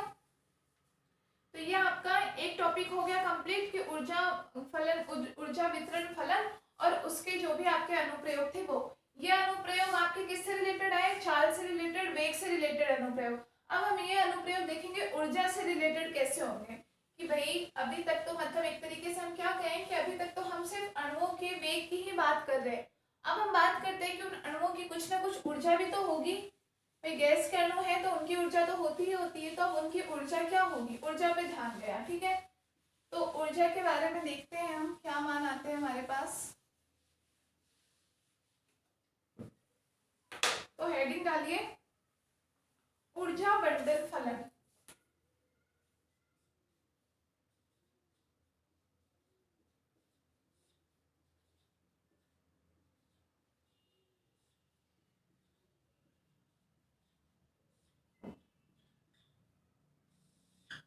ऊर्जा बंटन फलन, ठीक है। ऊर्जा बंटन फलन क्या, हमारा मतलब यही है, इसमें कुछ थ्योरेटिकल नहीं है, कुछ लिखवाने जैसा, बस नॉर्मल में मतलब बता दूं। इसका मतलब यही है कि जो भी हमने गैस की बात की है, गैस के अणुओं की, तो जब गैस के अणु उस पात्र की दीवार में टकरा रहे हैं या गति कर रहे हैं, इसका मतलब उनके पास कुछ ना कुछ ऊर्जा भी है, ठीक है ना। तो अगर हम उस ऊर्जा की बात करें कि गैस के सारे अणुओं में कुल ऊर्जा किस प्रकार प्रकार से डिवाइडेड है, ऊर्जा का वितरण किस प्रकार से किया गया है, वही फलन आपका ऊर्जा बंटन फलन होगा। ठीक है, जैसे वेगों का बंटन फलन था वैसे ही ऊर्जा का बंटन फलन होगा। अब हम बात करते हैं कि हम निकालते हैं यहाँ पे कि ऊर्जा के लिए हमारे पास मान क्या होता है। देखो अभी जैसे हमने कणों की संख्या वेग के सापेक्ष पढ़ी तो एनबीडीवी मान आया हमारे पास। क्लियर है, एनबीडीवी क्या था, जब हमने कणों की संख्या देखी वेग के सापेक्ष कि वेग के सापेक्ष हमारे पास मान क्या आता है। क्लियर है, तो एनबीडीवी का मान हमारे पास अभी क्या आया हुआ है, 4 पाई एन एम अपॉन 2 पाई के टी पावर 3/2 ई की power minus M upon 2 k T v square into में v square d b. Clear है, यही मान आया हुआ है हमारे पास। अब तो आप लोगों को एटलीस्ट ये वैल्यू याद हो गई होगी, लिखते लिखते इतनी बार मुझे तो याद हो गया ये पूरा फॉर्मूला। ठीक है, 4 पाई एन एम अपॉन 2 पाई के टी पावर 3/2 ई की पावर भी same M upon 2 k T into v square into में वी स्क्वायर डी। क्लियर है, ये मान हमारे पास आ गया। अब हम यहाँ पे क्या, क्योंकि कण क्या कर रहे हैं, गति कर रहे हैं, इसका मतलब कणों की ऊर्जा कैसी गतिज ऊर्जा होगी, क्योंकि गैस के कण गतिशील है,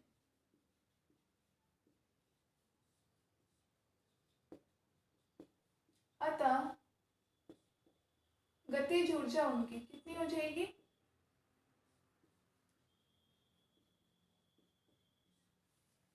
गतिज ऊर्जा E बराबर क्या होती है, हाफ एम वी स्क्वायर। ठीक है, यहाँ से हम V का मान निकाले तो हमारे पास वी स्क्वायर बराबर क्या हो जाएगा, 2E/m। क्लियर है, और यहाँ से V बराबर क्या हो जाएगा, √2E/m।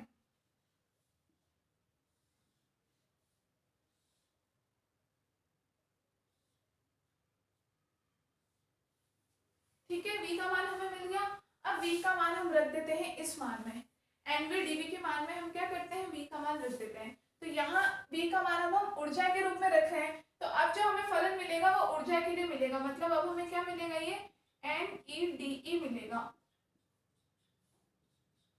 समझ गए, हमने यहाँ से क्या, ऊर्जा का मान है, ऊर्जा के मान में से हमने वेग निकाला ऊर्जा के रूप में, मतलब अब सब जगह हमें वेग को E से कन्वर्ट करना है, वेग को E से हमें कन्वर्ट करना है, मतलब अब हमें वेग का फलन ऊर्जा के रूप में मिल रहा है। तो ये वेग का फलन था एनवीडीवी, अब ऊर्जा के रूप में मिलेगा एनईडी। क्लियर है, अब सब जगह आप V की जगह मान रख दो, तो देखो 4 पाई एन,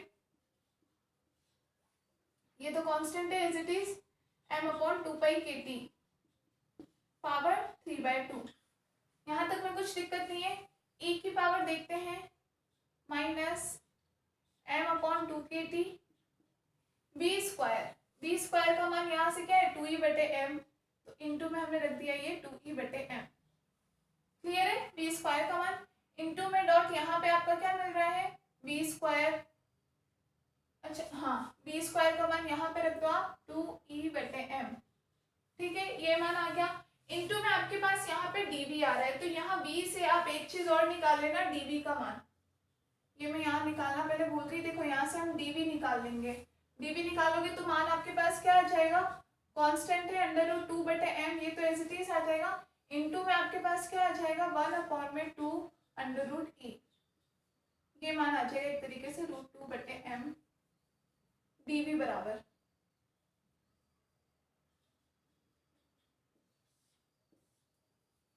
आएगा ही नहीं ये मान, अब कलन करके देख लो, सेम मान आएगा ना।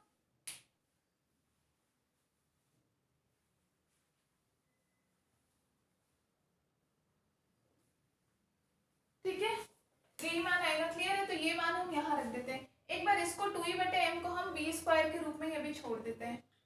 ठीक है, यहाँ भी हमने वेग का मान नहीं रखा, यहाँ वेग का मान हमने रख दिया। वेग का मान कितना आ रहा है हमारे पास, 2E/m के बराबर v स्क्वायर, और इंटू में dv का मान यहाँ से हम रख देते हैं, क्या मान आ रहा है, √2/m। ठीक है, और 1/2 इंटू में डीई भी आएगा ना, डीई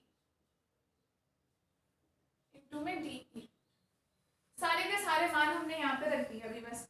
क्लियर है, फिर से देख लो एक बार, कोई किसी टाइप का कोई कंफ्यूजन तो नहीं हो रहा किसी को। अभी तक हमने ऐसा कोई खास काम नहीं किया है, बस हमने इस v स्क्वायर को भी v स्क्वायर छोड़ा है, बाकी हमने सब जगह जहाँ भी v स्क्वायर आया था वहाँ v स्क्वायर का मान, जहाँ dv आया था वहाँ dv का मान रख दिया है। क्लियर है? अब हमें बस इसको थोड़ा सा सॉल्व करके देखना है कि हमारे पास क्या मान मिलता है। ठीक है, तो देखो हम इसको सॉल्व सबसे पहले कैसे करते हैं। यहाँ पे 2 से ये 4 काट दो, 2 तो हमारे यहाँ से आ गया। ठीक है, तो हमारे पास ये 2πn तो एज इट इज हो गया। अब हमारे पास m/2π/kt की पावर 3/2 ये चीज आ रही है। ठीक है, हम एक एक चीज को सॉल्व करते हैं। हमारे पास देखो x का क्या आ रहा है, एक तो हमारे पास ये 2/m आ रहा है यहाँ से, यहाँ देखेंगे सब लोग 2/m का मान एक तो यहाँ से मिल रहा है हमें। ठीक है, एक यहाँ पे √2/m मिल रहा है। ठीक है, मतलब ये मान आपका एक तरीके से क्या आ रहा है 2/m इसकी पावर 1। ठीक है, दूसरा 2/m की पावर 1/2 यही मिल रहा है इन दोनों से, मतलब कुल क्या मान हो गया 2/m की पावर 3/2 ये मान आ गया। क्लियर है?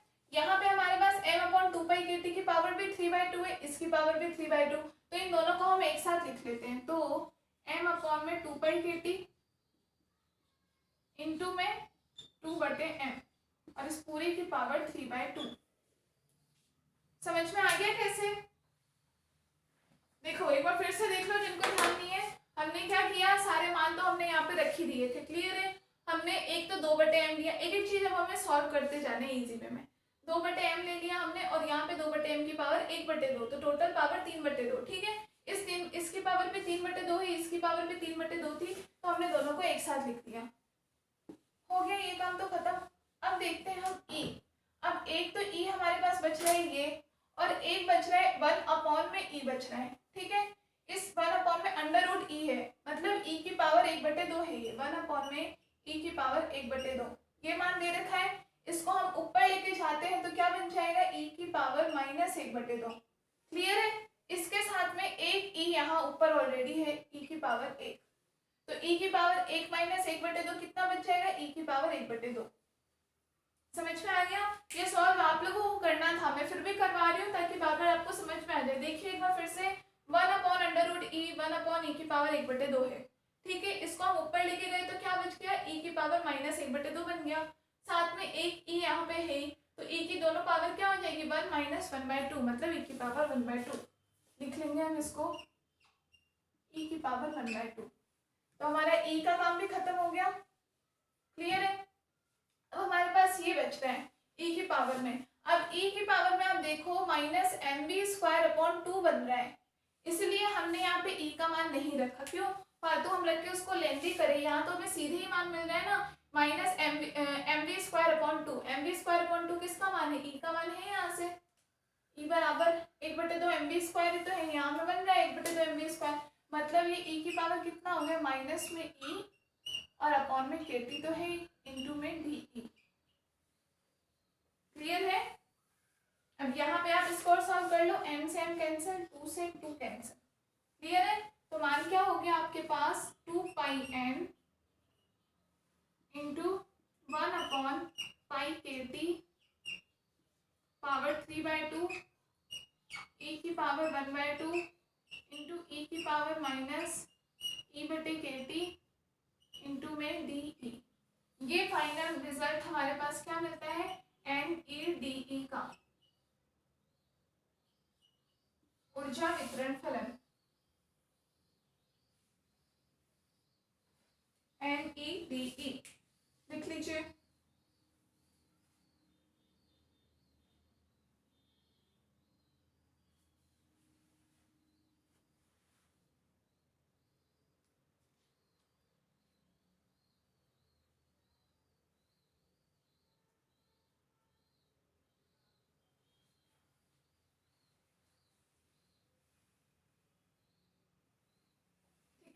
तो लास्ट में लिख लेना ये समीकरण, जो भी इसको कोई समीकरण नाम दे देना, समीकरण 1, और लास्ट में लिखना कि समीकरण 1 को ऊर्जाओं का वितरण फलन कहते हैं। समीकरण 1 को ऊर्जाओं के वितरण का फलन कहते हैं, ऊर्जाओं के वितरण का फलन कहते हैं।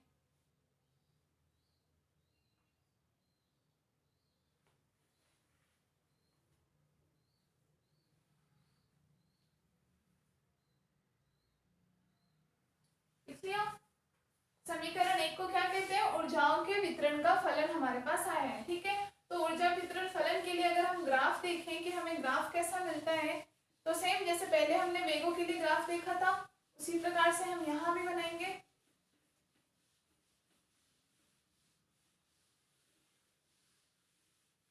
देखेंगे ग्राफ,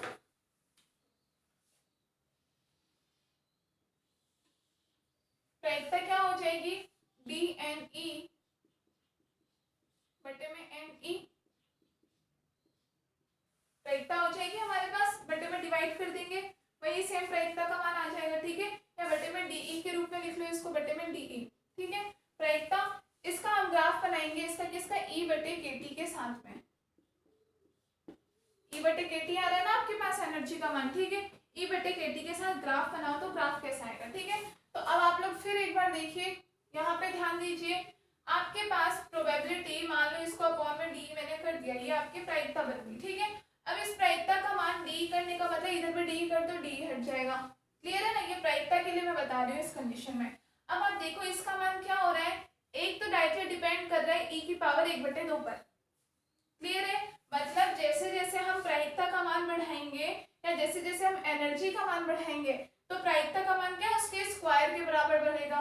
तो यहाँ से अंडर रूट हटाओगे तो यहाँ स्क्वायर लग जाएगा। या आप ये बोलो जैसे जैसे प्रायिकता का मान हटाएंगे तो एनर्जी का मान वर्गमूल के बराबर में बढ़ेगा, ठीक है ना, पावर 1/2 के अनुपात में बढ़ेगा। दूसरा, एक निश्चित वैल्यू बढ़ने के बाद में ई बटे के टी कैसा आ रहा है, माइनस का आ रहा है, मतलब ग्राफ चरघातांकीय रूप से घटेगा, क्लियर है। तो आपको इसमें ग्राफ मिलेगा कुछ ऐसा, इस टाइप का कुछ आपको ग्राफ मिल जाएगा। या और हल्का से इसको और ऊपर ही कर लो,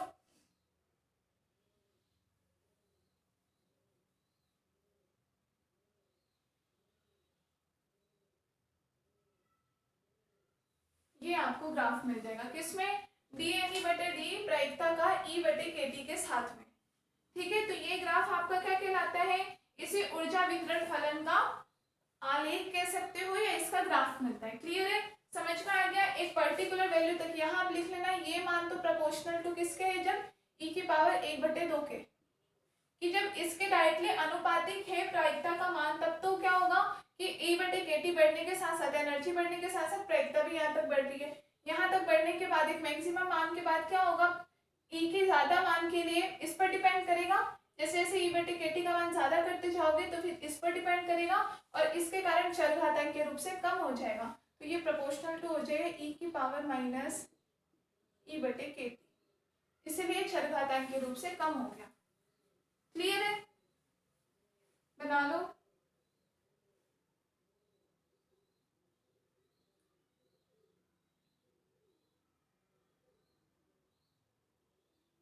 ठीक है, तो यहाँ से दूसरी चीजें देखो कि यहाँ से आपको फॉर्मूले से आपको पता क्या चलता है प्रायिकता के बारे में, कि देखो अगर आप यहाँ पे ऊर्जा का मान 0 कर दो, ई बराबर 0 कर दो, देखो एक बार ग्राफ बना लिया आपने इजीली, ठीक है। दूसरी चीजें देखो, यहाँ से हमें इस फॉर्मूले से क्या पता चल रहा है, अगर हम इसको प्रायिकता रूप में लिख रहे हैं अपॉन में डी करके, ठीक है। यहाँ यदि ऊर्जा का मान, ई का मान 0 कर दूं मैं, ई बराबर 0, तो ये पूरा मान 0 के बराबर आ जाएगा, मतलब प्रायिकता भी शून्य हो जाएगी। इसका मतलब क्या कह सकते हैं हम, कि किसी अणु की ऊर्जा शून्य हो, इसकी प्रायिकता भी शून्य होती है। इसका मतलब ये बात सही है बिल्कुल कि गैस के अणुओं की ऊर्जा कभी भी शून्य नहीं हो सकती। कौन सी ऊर्जा, ये स्पेशली गतिज ऊर्जा थी कि उनकी गतिज ऊर्जा शून्य नहीं होती। इसका मतलब गैस के अणु कभी भी आपके विरामावस्था में नहीं होंगे, विरामावस्था में नहीं, रेस्ट में नहीं होंगे, कंटिन्यूअसली वो कुछ ना कुछ मोशन करते ही रहते हैं। क्लियर हुआ कैसे, अगर इस ऊर्जा का मान हम 0 करें तो प्रायिकता भी शून्य हो जाएगी हमारे पास। इसका मतलब कि गैस के अणुओं की ऊर्जा शून्य होने की प्रायिकता भी शून्य है। इसका मतलब गैस के अणुओं की प्रायिकता शून्य होने का मतलब क्या हो गया कि कभी भी 0 नहीं हो सकती उसकी एनर्जी, उसकी कुछ प्रोबेबिलिटी नहीं है, प्रोबेबिलिटी 0 है, मतलब एनर्जी 0 नहीं हो सकती, मतलब कि गैस के अणु कभी विरामावस्था में नहीं होंगे, कंटिन्यू क्या होंगे, गतिशील होंगे। और वैसे भी आप देखते होंगे किसी भी गैस में, जैसे आप उसका इफेक्ट देख लो, जैसे कभी बंद कमरे में कोई खिड़की में या कहीं भी छोटा सा छेद है, उसमें से जैसे सूरज की रोशनी अंदर आती है ना, उसके साथ में आप देखोगे तो उस रोशनी के बीच में आपको बहुत सारे बिल्कुल छोटे छोटे कण आपको दिखेंगे, घूमते हुए दिखते रहते हैं वो कण, ठीक है ना। धूल के पार्टिकल के लो, अब वो कण इतने छोटे होते हैं कि आप उसको हाथ पे लेते हो बट वो दिखते भी नहीं है आपको हाथ पे, ठीक है ना, बहुत छोटे होते हैं। लेकिन आप सिर्फ उनको ध्यान से देखो तो आपको कंटिन्यू बहुत स्लो स्लो लेकिन गति करते हुए ही दिखेंगे, ठीक है ना। अगर गति नहीं करते तो उतने ऊपर बीच में वो क्यों लटके रहेंगे, वो सीधे नीचे नहीं आ जाते, आकर के वो सब धरती पे गिर जाए, क्यों वो बीच में मोशन कर रहे हैं, ठीक है, क्योंकि उनकी एनर्जी कभी जीरो नहीं हो सकती, वो विराम अवस्था में कभी आ ही नहीं सकते। यहाँ से ये चीज क्लियर हुई, समझ में आ गया। दूसरी चीज क्या क्लियर हो रही है कि इस पूरे फॉर्मूले में से आपका m का मान, जो पहले तक सारे मान आपके क्या हो रहे थे, m अपॉन में पाई के टी, m अपॉन 2 पाई के टी मान आ रहे थे, यहाँ आके हमने देखा कि m आपका हट गया, मतलब कि गैसों की ऊर्जा के लिए जो प्रायिकता है वो द्रव्यमान पर निर्भर नहीं करती है। क्लियर है। इस फॉर्मूले में कहीं द्रव्यमान दिखना है क्या, m का मान दिख रहा है क्या, नहीं दिख रहा ना, मतलब कि आपकी गैसों के अणुओं के लिए जो प्रायिकता होती है वो क्या करती है, कभी भी द्रव्यमान पर डिपेंड नहीं करती है। तो 2 पॉइंट लिखेंगे, ग्राफ बनाओ, उसके बाद में लिखो पॉइंट फर्स्ट लिखो, उपरोक्त आलेख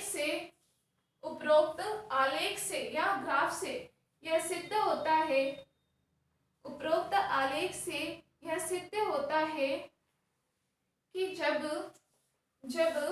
लिखना E बराबर 0, जब E बराबर 0 तब PE मतलब प्रोबेबिलिटी, PE बराबर 0, जब E बराबर 0 तब PE बराबर 0। या एक मिनट सुनो, आप लोग पहले ना ये इक्वेशन में लिख लेना है, PE के लिए जो इक्वेशन है ना, ये समीकरण तो पहले वाली है, हमने NE निकाला था, अब हम ये ग्राफ किसके प्रायिकता के लिए निकाल रहे हैं ना, तो यहाँ पे आप PE DE लिख लेना ताकि आपको ध्यान रहे, बराबर किसके बराबर होता है, अपॉन में DE के बराबर, ठीक है ना। तो ये पूरी इक्वेशन लिख लेना आप, ये लाइन लिखने से पहले ये इक्वेशन लिख लो प्रायिकता के लिए, पहले NADE था, केवल अणुओं की संख्या के लिए था ये हमारा मान, उसके बाद हमने अपॉन में DE किया तो हमारे पास क्या मिल गई, हमें प्रायिकता मिल गई, ठीक है। DE कर लेना, नहीं तो DN कर लेना, कुछ भी कर लेना, DN कर लेना, कुछ भी, ठीक है। तो ये हमारे पास मान क्या आ गया, प्रायिकता का। अब लिखो इस प्रायिकता के लिए कि है ना, उपरोक्त आलेख से यह सिद्ध है कि इस फॉर्मूले के अकॉर्डिंग हमने किया है, ठीक है, कि जब E बराबर 0 तब PE का मान भी क्या हो जाएगा, 0, ठीक है। अर्थात अणुओं की ऊर्जा शून्य होने की प्रायिकता शून्य होती है, अर्थात अणुओं की ऊर्जा शून्य होने की प्रायिकता शून्य होती है, प्रायिकता शून्य होती है। अतः हम कह सकते हैं कि गैस के अणुओं की गतिज ऊर्जा कभी भी शून्य संभव नहीं है, कि गैस के अणुओं की गतिज ऊर्जा कभी भी शून्य संभव नहीं है, अर्थात वे कभी भी विरामावस्था में नहीं होंगे, वे कभी भी विरामावस्था में नहीं होंगे, ठीक है। फर्स्ट पॉइंट लिख लिया, सेकेंड पॉइंट लिखो, अणुओं की संख्या जिनकी ऊर्जा E कैपिटल E तथा E प्लस DE, अणुओं की संख्या जिनकी ऊर्जा E तथा E प्लस DE के बीच होती है, अणुओं के द्रव्यमान पर निर्भर नहीं करती, अणुओं के द्रव्यमान पर निर्भर नहीं करती, अर्थात समान ऊर्जा परास में सभी गैस के अणुओं की संख्या समान होती है, सभी गैस के अणुओं की संख्या समान होती है, संख्या समान होती है। क्लियर है, समझ में आ गया आपको पॉइंट। 2 पॉइंट लिख दिए हमने, 2 इक्वेशंस आ गई, नीचे लिख लेना आप लोगों ने इक्वेशन। देखो पहले आपके पास NED जो हमने ऊर्जा बंटन फलन निकाला था उसका हमारे पास ये फॉर्मूला आया था, इक्वेशन नंबर 1, क्लियर है। उसके बाद में इक्वेशन नंबर 2 इसको देना प्रायिकता को, PED जो DNE बटे में DN के बराबर होता है, ठीक है ना। तो ये मान आ जाएगा, इसको समीकरण नंबर 2 डाल लेना दूसरी वाली को। ये आपके पास दो समीकरण, इनके बेस पे हमने ये ग्राफ बनाया और इन ग्राफ और इन दोनों फॉर्मूलों के बेस पे ये दो पॉइंट हमने लिखे। ठीक है, दोनों पॉइंट एक एक, पहला वाला पॉइंट प्रायिकता वाले आपके फॉर्मूले के लिए था, दूसरा पॉइंट जो लिखा आपने कणों की संख्या, मतलब ये समीकरण 1 के लिए था। लिख लिया?